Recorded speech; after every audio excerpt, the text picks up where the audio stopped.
Welcome everybody. This is the single largest battery I've ever had the opportunity to test on this channel. It is the MB56 from Yixiang, and it has over 32 kilowatt hours of capacity. I'm going to be doing a capacity test, an overcurrent test, and a continuous discharge test on this. Then we'll pop the lid off, look inside.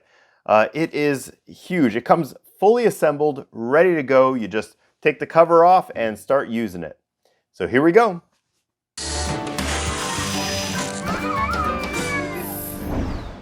Hi everybody, welcome to my channel. I'm David, and in this video we'll be testing the MB56 battery from Yixiang. This battery arrives fully assembled, ready to go. All I had to do was take the wood cover off of this pallet, and that's how you see it, sitting right here, ready to go. I just turned it on and started testing it. This battery has 628 amp hours at 51.2 volts nominal. It works with 48 volt equipment. And that means that it has 32.15 kilowatt hours of capacity.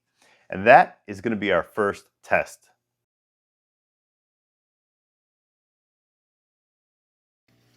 This battery is 19.5 inches tall, 31.5 inches long to include the breaker handle, 17.25 inches wide. After we remove the screen protector, we can change the language over to English. There's a big 300 amp circuit breaker and large terminals on the front with covers. These are the normal BMS communication ports.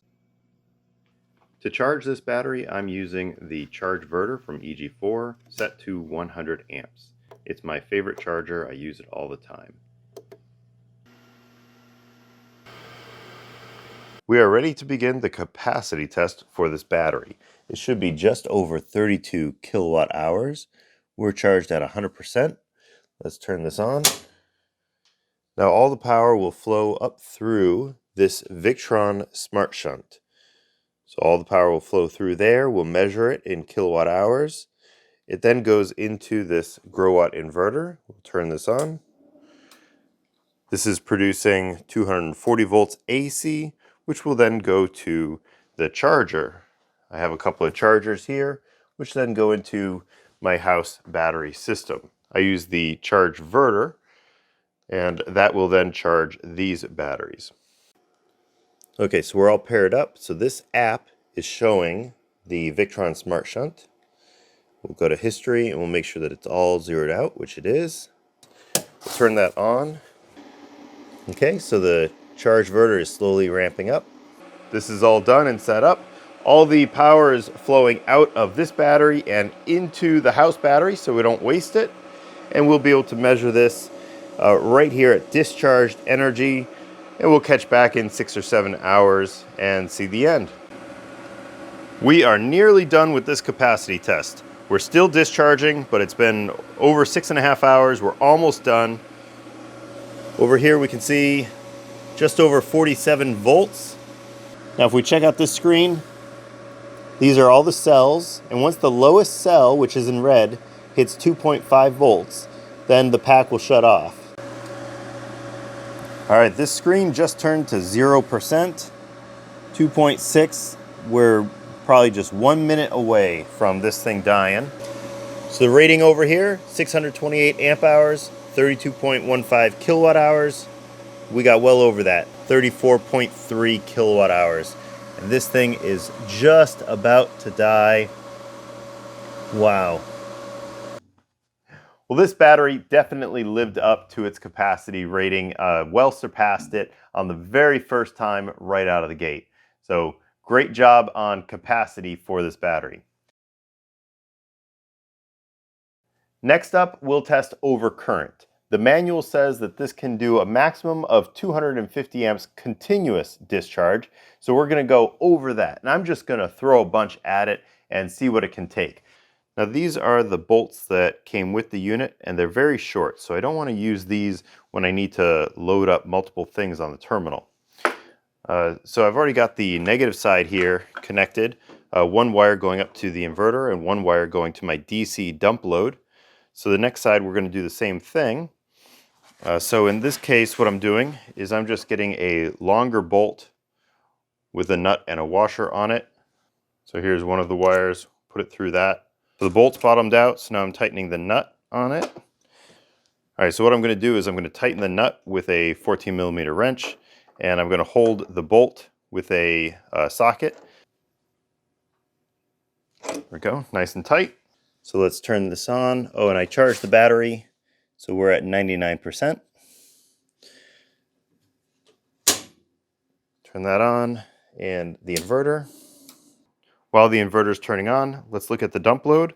I built this a while ago. These are all DC circuit breakers connected up to a bunch of water heating elements, different ones, and a big, just 55-gallon drum of water. We have a little over 100 amps. And now let's flip these on. There we go. Oh, 324 amps.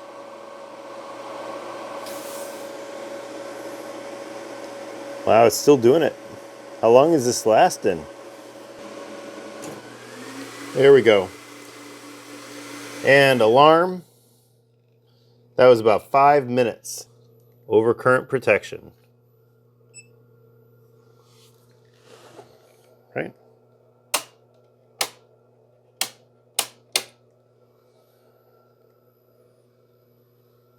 All right, now we'll give this a few minutes and it'll reset itself. So the alarm is gone, it cleared itself and turned back on after about 1 minute of being off. We did over 300 amps for 5 minutes before the BMS shut down. That worked out great. All right, so now it is finally time for the max continuous discharge. Right there it says 250 amps.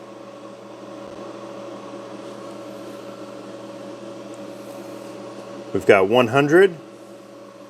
So we're gonna start turning on some of these. Let's see what 3 switches does for us. So we're at 205.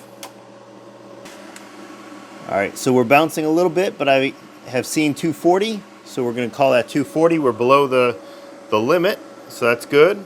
And we're at 154. So we'll come back in an hour and hopefully everything stays on with no more alarms. Well, shoot, that didn't work out. That was about 5 minutes and we're in alarm. So overcurrent protection. So it looks like 250 amps is not a continuous discharge.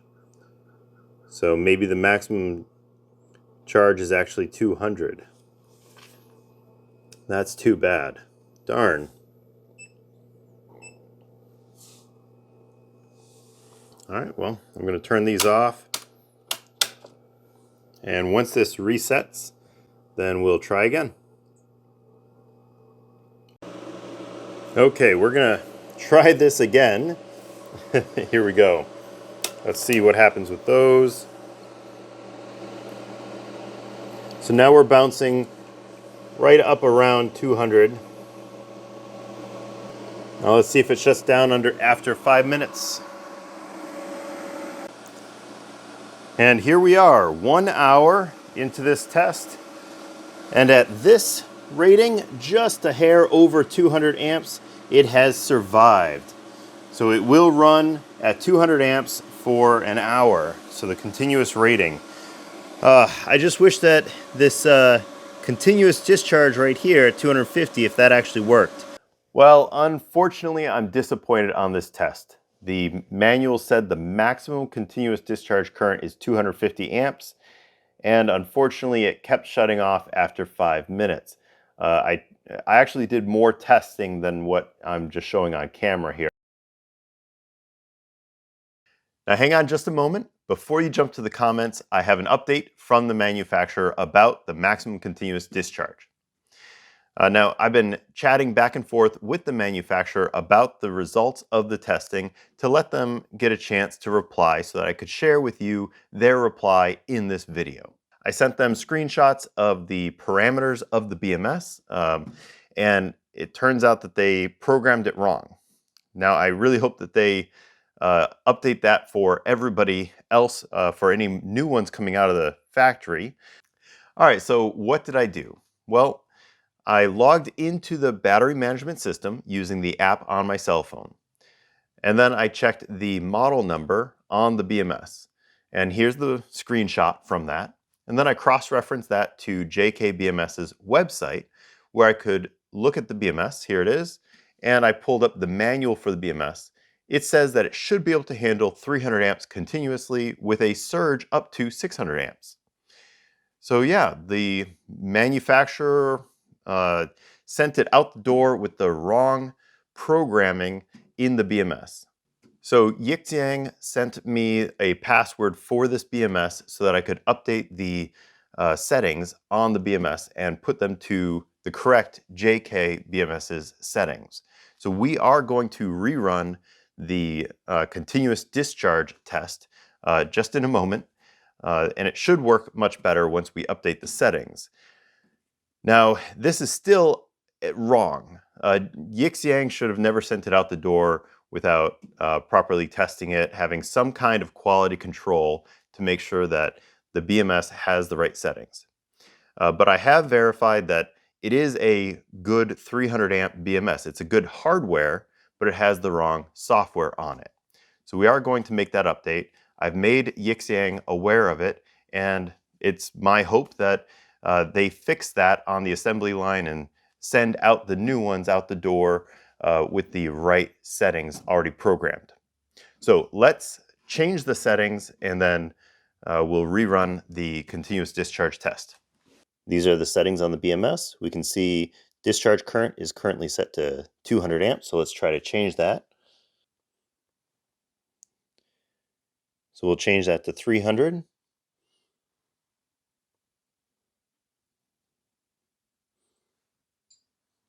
Okay, I heard it beep over on the BMS. All right, the second discharge test. The inverter is running and pulling off that side. We've got 105 amps or so on the screen. So let's bring it up to 250. And right there, we got 250 amps. It's coming close, take a look at that.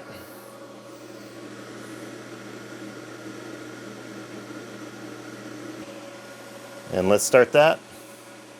Okay, so we're gonna let this run, and hopefully we don't have any problems running it for an hour, and then we'll catch back with everybody. And there's 1 hour. Awesome. So 1 hour, we're still at 250 amps. We dropped from 100% down to 59%. We'll start switching this off. We successfully ran for an hour, went from 100% down to 59%. And this finally did what the manual said it should do, is run at 250 amps continuously. And it did that. All right, so, and Yixiang told me that they are going to be updating the software for new units coming out. So I'm going to break this down, and then we'll take a look inside. So the top cover comes off nice and easy, just with a bunch of little screws. We can look in and we see a nice big fuse. Let's check out what the rating on that is. 300 amps. Okay. So it looks like I'm going to have to take this bolt out and the bolt down there off so that we can get this front cover off with the screen and circuit breaker attached.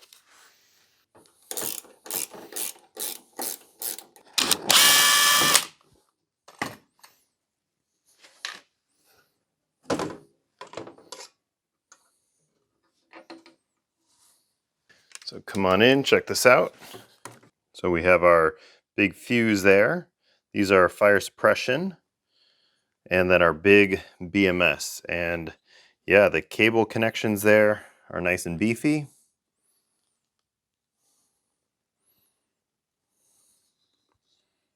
And then on the back side, we have our circuit breaker, our screen, and then our communication cables. So this battery is set up with 2 levels. So we're going to have 8 cells on each level. and we'll take off this cover and take a closer look.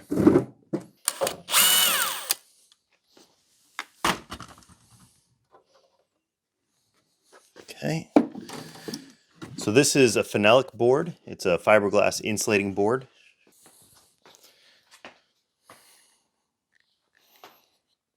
On the upper portion, what we can see, we've got 8 cells all in series, and then this beefy jumper goes down to the bottom row for 8 more cells. So the red wires are voltage sense. These ones are temperature sensors.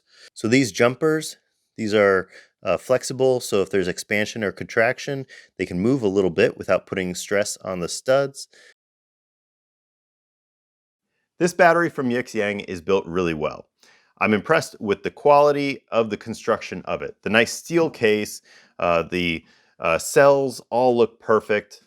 Nice heavy-duty copper jumpers from each cell. I'm glad that they have a fuse in here, in addition to the large circuit breaker on the front. And I have verified that the BMS used in here is a 300 amp rated BMS with a 2 amp active balancer. Everything about the build quality looks great. The capacity test that we did, excellent result on the capacity test. I love that. Overcurrent, no problem there. 5-minute overcurrent worked out great. But the BMS was shipped to me with the wrong settings. And I verified that both through Yixiang and JK BMS's website. That to me is a big problem. Yixiang says that they will fix that on the future units coming out from the factory. So, you know, we're going to have to find out. So if anybody does order this in the future, please let me know in the comments if they did fix that issue. Assuming that they do get that right, which I think they should, because it's, you know, it's not changing any hardware. It's just a software verification thing. So they probably will get that done. So assuming that they get that done, it's a nice battery at a really good price point per kilowatt hour. In a situation like mine where you get curbside delivery, which they dropped it off at the curb, I have a pallet jack, so I was able to bring the pallet up into the garage, and I'm just going to push this just a few feet off camera. Then in this type of situation, the battery works out well. However, if you've got to get this up or down some stairs or across a lawn to some other location, then I'm probably going to have to take it all apart, remove the cells, or at least the upper half of the cells, because this is about 570 pounds. You know, I don't want to be moving that across grass or up and down stairs. So if you're in most situations, I would say, probably check out my previous video from this company. They have a smaller battery pack where you assemble it in place, but it means that all the cells are already coming individual, so you can go up and down stairs, you can go across the lawn, anything like that, to get it in place and then assemble it in the spot where you need it. I think that is probably a better fit for most people. Probably not this unless you're specifically in a situation like mine where you can wheel it into the garage and push it up against the wall. So I'm going to get this back together and get it into service. I think it's going to work well in my system. If you do want to purchase one of these, please check out the affiliate link in the description below. That helps out this channel. Thank you everybody so much for watching. If you enjoy these videos, please like, subscribe, comment, and share.